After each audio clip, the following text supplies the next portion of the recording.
রুমটা কেমন একটু দেখি আমরা। সো এটা হচ্ছে আমাদের পরীক্ষার হল বলতে পারেন।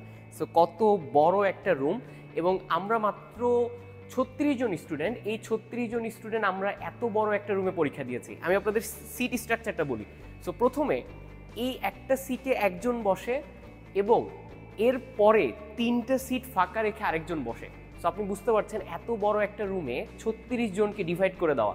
সো আমি বারবার বলছি, ইউনিভার্সিটিতে এসে কেউ যদি ভাবেন যে পরীক্ষাগুলো খুব ইনক্লুসিভ হয়, অর্থাৎ আপনাকে এখানে কোনোভাবেই একজনের দিকে তাকাবেন এরকম সুযোগটা থাকে না।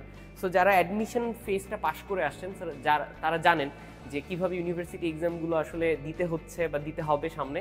সেই জন্য বলবো, ওই যে একটা মুভি ডায়লগ আছে যেখানে বলে যে চিটিং ছাড়তে হবে কিছু করার জন্য। সো এটা হচ্ছে ঢাকা ইউনিভার্সিটির এক্সাম হলগুলো এমন হয়। কার্জন হলে কিন্তু আরও বড় রুম থাকে। সো ওভারঅল দেখতে গেলে ইউনিভার্সিটি এক্সামগুলো খুবই ইনক্লুসিভ হয়। 3 জন